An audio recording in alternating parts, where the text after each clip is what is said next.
भारत की सबसे लंबी ट्रेन जो जम्मू से कन्याकुमारी तक जाती है।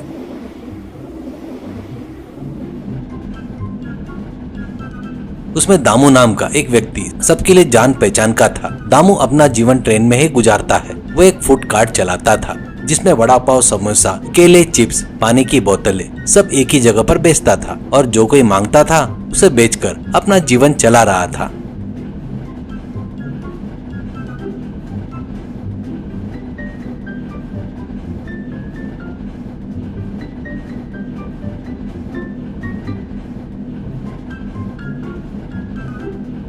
लेकिन दामू बहुत ही कंजूस था। वह 1 रुपया तो क्या 1 पैसा भी कम नहीं करता था, इसलिए सब उसे कंजूस दामू कहकर बुलाते थे।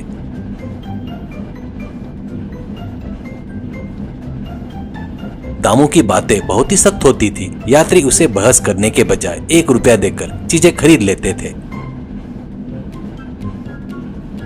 हमेशा की तरह दामू ट्रेन में चढ़ा। अरे पानी की बोतल, केले के चिप्स, समोसे, वड़ा पाव, चिल्ला रहा था। एक बुजुर्ग आदमी ने आवाज लगाई, अरे बाबू वड़ा पाव इधर आओ करके बुलाता है। दामू तुरंत गया और पूछा, हाँ सर, आपको क्या चाहिए? ऐसा कहते ही बुजुर्ग आदमी ने कहा, 1 plate vada pav, hot chips और पानी की बोतल चाहिए। कहते ही दामू ने कुल हिसाब लगाया और बोला, 120 रुपए हुए। बुजुर्ग आदमी ने हैरानी से कहा, अरे बाबू सब मिलाकर तो 90 हुए थे, तुम ज्यादा क्यों ले रहे हो? कहते इस पर दामू ने चिढ़कर कहा, अरे ओ बुजुर्ग आदमी, यह ट्रेन भारत की सबसे लंबी ट्रेन है। इसमें बिकने वाली चीजें के दाम भी 20-30 रुपए ज्यादा होते हैं। लेना है तो लो वरना छोड़ दो। वैसे भी तुम्हें इतना खर्चा करके देने से क्या हो जाएगा? दिखने में तो बड़े आदमी लगते हो, पैसे भी होंगे ना? ऐसा कहते ही बुजुर्ग आदमी ने कहा, मेरे पास पैसे है या नहीं यह मायने नहीं रखता, पर तुम यात्रियों से बहुत ज्यादा पैसे वसूल कर रहे हो, ये सही नहीं है। कहते ही दामू बोला, अरे जाओ, अगर नहीं लेना है तो छोड़ दो। इस ट्रेन में होलसेल में बेचने वाला मैं ही हूँ, मेरे अलावा और कोई तुम्हें नहीं बेचेगा। इस 3-4 दिन की यात्रा में तुम बिना कुछ खरीदे कैसे रहोगे?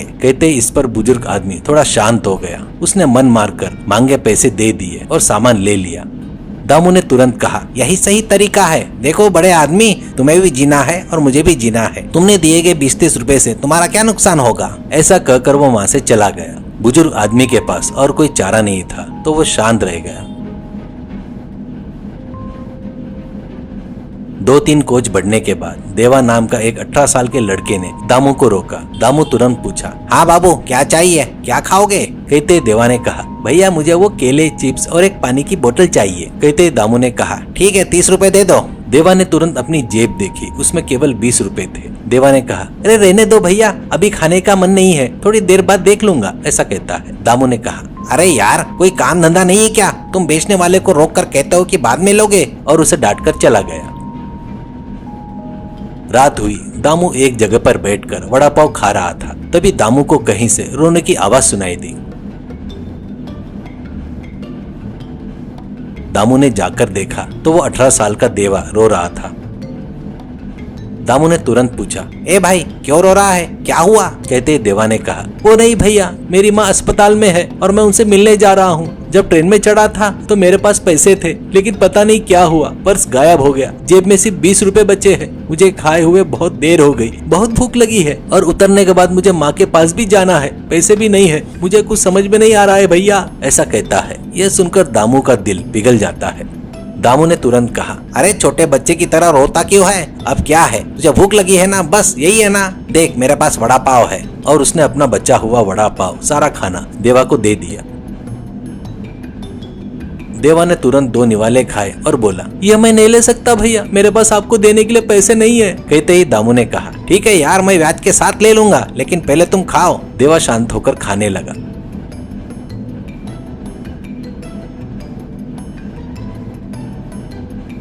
देवा को देखते ही दामू की आंखों में आंसू आ गए। दामू ने मन ही मन में सोचा, अगर मेरी बहन होती तो वह भी इसी उम्र की होती। बेचारा कितना संघर्ष कर रहा है। ऐसा कहकर फिर उसने बाहर से पूछा, ठीक है, तुम्हारी माँ अस्पताल में है, क्या हुआ? कहते ही देवा ने कहा, हाँ भैया, वो इतने दिनों तक काम पर जाती थी, लेकिन अचानक बीमार पड़ गई। मेरे मामा ने उन्हें अस्पताल में भर्ती कराया। मैं कुछ पैसे लेकर चढ़ा था, लेकिन मेरा पर्स चोरी हो गया। मैं बीच में उतरा नहीं हूँ, टिकट तो है। और उसने टिकट दिखाया। यह देखकर दामू की आंखों में फिर से आंसू आ गए। दामू ने कहा। अरे ठीक है लड़के, रोता क्या है, पैसे चोरी हो गए तो क्या हुआ, कोई काम कर लेना तो पैसे आ जाएंगे। अब तुम्हें काम करना है, जहाँ भी काम करोगे ईमानदारी से करना, जो पैसे लोगे सही लेना, समझ में आया ना? ऐसा कहा। देवा के कान में दामू की बातें नहीं गई, लेकिन उसका पेट भर गया और वो चैन से सो गया। सुबह हुई। देवा उतरने का स्टेशन आ गया। देवा उतर रहा था, उसने चारों ओर देखा, दामू कहीं नजर नहीं आया। देवा उतरकर जा रहा था, तभी दामू दौड़ता हुआ आया और चिल्लाया, अरे देवा रुको रुको। देवा ने पीछे मुड़कर देखा। देवा थोड़ा डर गया। देवा तुरंत बोला, अरे भैया मेरे पास सच में पैसे नहीं है, सिर्फ टिकट है और 20 रुपए है, ले लो भैया। और वह डर गया। दामू ने तुरंत कहा, अरे पागल क्या बोल रहा है, 1 मिनट रुक। और उसने पैक किया हुआ खाना और एक पैकेट में और कुछ पैसे कागज में लपेटकर उसे दे दिए। यह देखकर देवा हैरान हो गया। क्या रे, ऐसा क्या देख रहा है, मैं इंसान हूँ, भगवान जैसा लग रहा हूँ क्या? ऐसा कहते ही देवा ने कहा, ऐसा नहीं है भैया, सब कहते हैं कि आप बहुत कंजूस है, आप 1 रुपया भी मुफ्त में किसी पर खर्च नहीं करते। मैंने भी सुना है इस 4 दिन की यात्रा में लोग आपको कोसते रहे, लेकिन आप मुझे खाना दे रहे हो और ये पैसे भी दे रहे हो। ऐसा कहते ही दामू ने कहा, देख देवा, मैं काम में और पैसों के मामले में बहुत सख्त रहता हूँ। ये लोग जो सोच रहे हैं ना, मैं उनसे ज्यादा नहीं ले रहा हूँ। मैं उस पैकेट पर लिखा होता है ना रेट, वही ले रहा हूँ। मैं अपना काम ईमानदारी से करता हूँ और पैसे भी ईमानदारी से लेता हूँ। मैं किसी को 1 रुपया भी कम नहीं करूँगा। और तुम्हें देने की बात है, तुम्हें अभी जरूरत है, तुम्हारी माँ अस्पताल में है, इसलिए दे रहा हूँ। इंसान को इंसानी मदद करनी चाहिए ना, है ना? काम अलग है और मदद अलग है, इन दोनों को मत मिलाओ। अगर कोई मुझे कहता है तो कहने दे, तो मैं कंजूस नहीं हूँ। कहते ही देवा तुरंत दामू के हाथ जोड़कर प्रणाम किया। प्रणाम करके देवा ने कहा, भैया मैं नौकरी करूंगा और आपके पैसे लौटा दूंगा भैया। आप इसी ट्रेन में रहते हो ना, मैं फिर आऊंगा। और दामू को प्रणाम करके देवा चला गया। सभी लोग जिसे कंजूस मानते थे, दामू कितना अच्छा इंसान है यह देखकर आसपास के यात्रियों ने मन ही मन में दामू की तारीफ की।